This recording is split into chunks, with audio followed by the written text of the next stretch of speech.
Yaani ili tunataka karibia kutua, upepo kawa mwingi mno. Kwa hiyo ikabidi rubani abadilishe safari. Kwa hiyo tukazunguka hali ya hewa ilivyotulia, ndio akatafuta site ya kutua akatua. Ndio hivyo tumechelewa kurudi, lakini tatizo lilikuwa ni pole sana. Maana ulisema juzi unarudi. Tumesubiri wewe na sikumwambia mwanao. Nilimfichia siri. Sasa hivi nikuta hapo hapo kweli nimekosea mume wangu. Karibu sana mume wangu. Asante sana. Yaani mpaka umekonda mume wangu. Usafiri si unajua tena. Jamani. Basi hata upunguze kidogo kajoto. Si unajua? Kazi yako sasa. Si unajua. Lakini kuna kitu kimoja. Unakumbuka nilivyoongea na wewe kwenye simu? Hebu nikumbushe. Uliniambia hivi unarudi wiki hii iloisha hii? Ndio. Lakini ilikuwaje?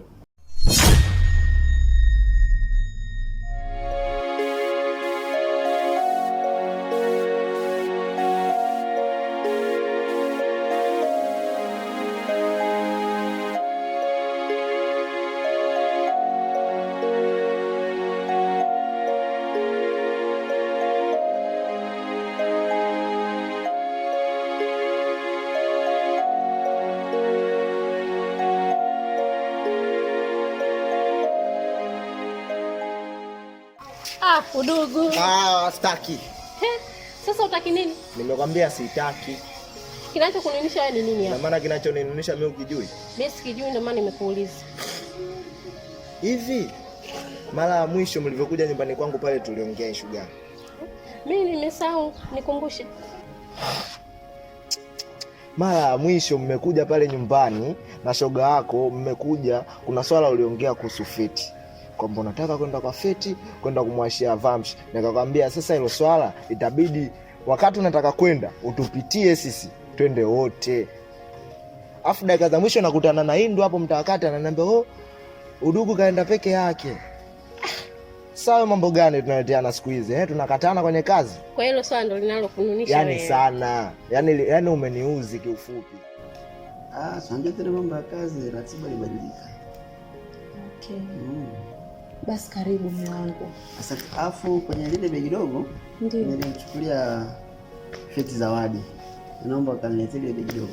Nikalete mimi au kalete? Feti. Hebu kalete ile begi dogo. Ila mlinzi wako wa getini? Ndio. Hapana, mimi sijamuelewa. Kanidhalilisha sana. Ndio kanidhalilisha. Hapana. Tahitaji umtoe. Kama mlinzi mtafute mwingine. Mume wangu nisamee mimi. Unajua nimemweka mlinzi kwa sababu gani? Wewe mwenyewe unajua hapa nyumbani niko na mwanao Feti. Alafu sometimes yani usiku tunakuwa waoga. Kwa hiyo nikaona tumweke mlinzi ili aweze kutupa nini? Msaada hapa nyumbani hata kutokea tatizo lolote mume wangu. Wewe haupo. Nani atakayetusaidia? Sasa basi kama hivi mwenye makosa ni wewe, kwa sababu mimi nilipokuwa narudi nilikwambia ninarudi. Kwa nini hujamwambia? Mume wangu niligafilika. Nisamee mume wangu. Oa. Fresh, ingia mwanangu. Magembe mwenyewe. Wizi kama wizo. Vipi damu yangu? Fresh, ni aje? Safi. Njoo kae. Wewe mwanangu. Njoo kae mwanangu hapa. Bisa, mwanangu Magembe. Vipi askari wako? Ndugu yangu mimi niko, lakini ndio hivyo. Naona umeamua uje geto kabisa. Mwanangu nimepita ofisini pale. Nimekukosa kajuliza mwanangu atakuwa wapi? Kile ikaja kasema huwa atakuwa geto. Ndio mkuta mmoja kwa mmoja nakuja hapa kweli nimekubahatisha. Vipi tena?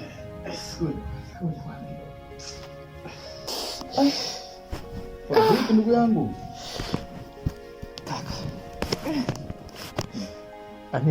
Mwanangu mkono unaniuma kishenzi. Vipi mpata ajali nini? Bora mwanangu ingekuwa ajali, lakini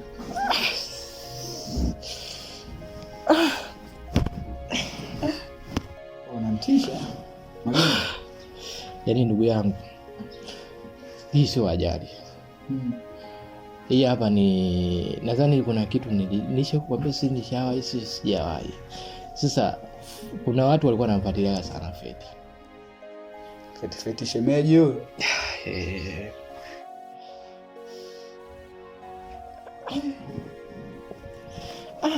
Kwa nini unatokea nini sasa? Yaani hao watu mwanangu. Kwanza kuna siku kuna mshikaji alikuja nyumbani hapa. Sijui hata alielekezwa na nani mpaka alifika hapa.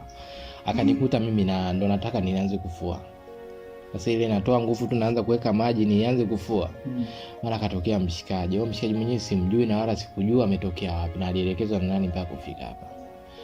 Akafika pale akanitisha sana mwanangu, akaniambia kwamba sijui niachane na mwanamke wake. Kwa bila kama sitoachana naye kuna kitu kibaya ambacho atanifanyia. Sasa kaka mimi nikaa sielewi ni mwanamke gani. Kwa sababu ukiangalia mimi kwenye mazingira yangu mwanamke ambao niko naye ni Feti tu peke yake. Sidhani kama kuna mwanamke mwingine. Sasa udugu naye unaleta yusho. Kwa hiyo umenuna kwa sababu hilo jambo? Ndio, lazima ninune. Sasa wewe kwa nini ufanye? Kwa nini ututenge? Niliona nyie vibuge sana. Niliona nikiwabeba nyie wawili na mimi watatu. Tukaenda kwenye mjumba watu mle. Tutaharibu kila kitu. Ndio maana nikanyanyua mimi miguu yangu mimi mwenyewe nikaenda mwenyewe mle ndani. Yaani yule alitakiwa aipate fresh. Yaani ilibidi ajutie ile swala alilofanya. Haiwezekani bwana. Hata hivyo nilimwamshia. Nilimsema, yani niliingia mle ndani kama kicha. Nikamkuta sio anakunywa juisi. Nakwambia nilimsema, nikamsema tena. Afu kisha mimi nikaondoka zangu hoya. Na ule mjomba sasa uliingiaje? Mama yake hujamkuta? Mimi hata sijui. Mimi sijaangalia, mimi nilivyoingia niliingia tu. Hata kuangalia. Nipe kidogo. Aya, niongeze. Na huko. Naambia ila itabidi uwe makini. Sawa, lakini niligafilika mume wangu. Nisamehe. Sawa. Ila mwambie asiwe mkali namna hiyo.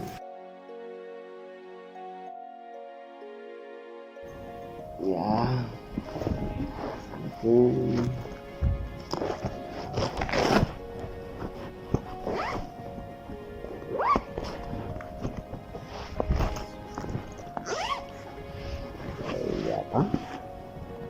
Wow. Hiyo zawadi. Ndio mwanangu akimsoma. Sija kasahau. Shika mama. Asante sana baba. Haya. Kubariki. Usome sasa. Tasoma. Nilikuwa na utamani sana baba yangu. Ni mwanao. Unaweza kukuta chini ya mvua kitanda. Usome kwa bidii. So sawa, umesikia mume wangu? Mara utakikuta kati ya uvungu wa kitanda. Huyo ndo zake. Yaani usipochakaa nitajua usome. Maana nitakiwa usome uchakae. Sawa. Anaanza kukuonyeshia hapa ili ujue kweli msomaji. Basi ndo hivyo mume wangu. Karibu. Asante. Basi naomba usimfukuze yule mlinzi. Sawa. Msamehe. Kwa kuwa wewe ni mwenye makosa na umekiri kosa basi. Mimi nitamkanya. Yaani nitaka nimfukuze kabisa. Basi mume wangu basi. Basi sawa, ngoja. Hadi mwajie maji. Twende basi ukaoge mlango.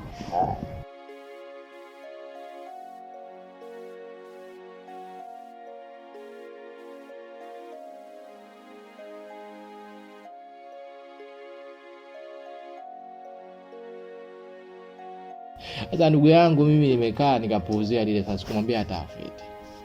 Nielewa sijui. Yeah.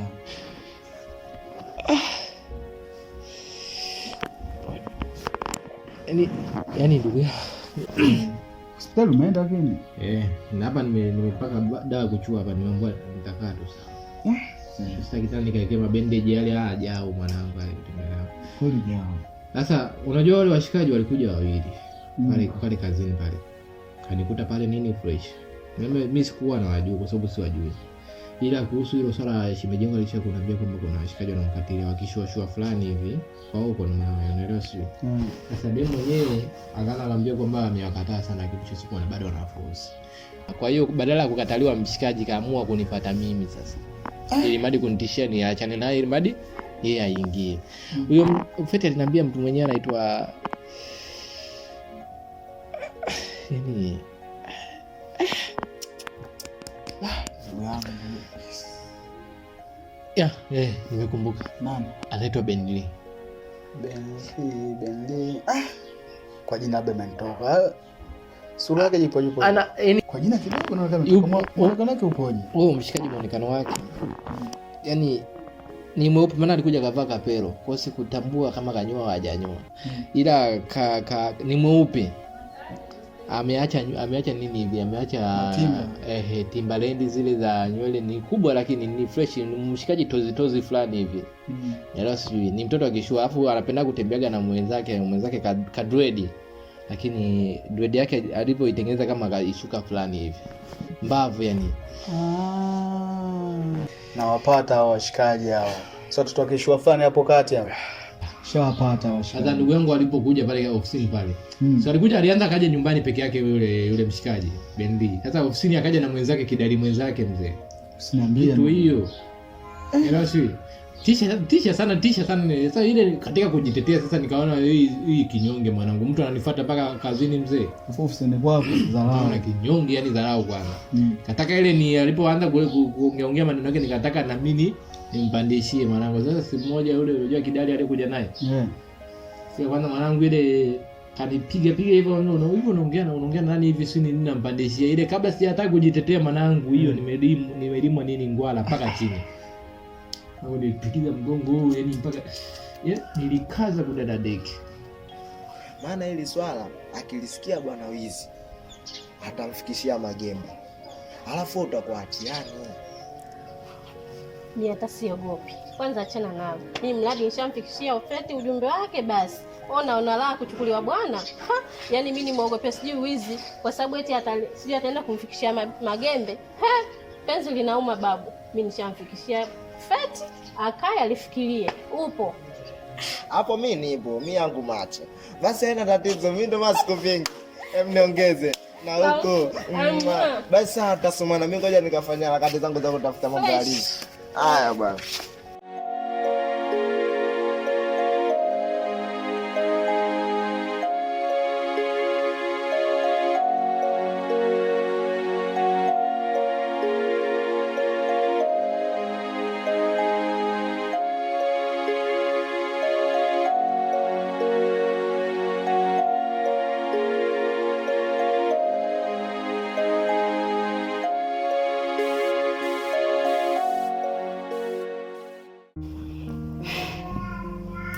Shaoga mwenyewe mmeona. Hapa sawa. Hapa sasa unajisikia raha? Sasa nimeshakuwa mwepesi mama na ndio kusafiri na utoto. Kwa hiyo sasa mume wangu kuna jambo nataka tutete kidogo. Jambo gani? Kuhusu binti yetu Feti. Unajua amemaliza chuo muda mrefu na yuko nyumbani. Kuna vishawishi kibao. Na ameshakuwa mtu mzima yule. Kwa hiyo nilichokuwa naomba tumfungulie japo biashara au mtafutie kazi kwa sababu mume wangu baba Feti mwenyewe unajiona na watu wengi mume wangu. Ni sahihi. Ila sio vizuri endapo kama sisi tutamchagulia cha kufanya. Ni vizuri kama tungemshirikisha mwenyewe. Tumwete hapa tumuulize aseme anachokitaka. Kaongea sasa pale ile wakati wa kutoka sasa nikanisukuma nikadondoka nikajipigiza pale kwenye mabati yale ya kazini pale. Ndio nilifanya mpaka sasa hivi mkono mwenyewe unakuwa unaumia mwanangu. Yaani hapa ndio maana unaona sijaingia kazini. Mkono unaniuma kishenzi mwanangu. Sema nini ndugu yangu Magembe? Niruhusu nifanye kitu. Bado sio kuelewa hizi. Niruhusu nifanye kitu. Unamaanisha nini? Maana yangu ni kwamba wewe umekuja kupiga wewe, umleta dharau, basi ngoja mimi sisi tulipe kisasi. Niruhusu nifanye kitu kwao. Wizi. Ndugu yangu najitafutia matatizo. Wizi. Kwa nini nikwambie mara ngapi ndugu yangu? Ubaya haulipizwi na ubaya. Kama mtu kama kunifanyia ubaya, Mwenyezi Mungu ndiye atamlipia, sio mimi. Kwa hiyo basi ndio hilo nilikuwa nataka kufikisha kwako kuhusu binti yetu. Basi mwite ili tuweze kumshirikisha. Feti. Njoo mama. Hapo tutakuwa tumeji Maka unajua anakuwa na mambo mengi. Sasa mimi na baba yako tumekaa tumejadili, tumeshauriana ili tujue tunakusaidiaje, kwa sababu tunajua muda mrefu uko nyumbani. Kuhusu toka umemaliza chuo mwanangu, uko nyumbani.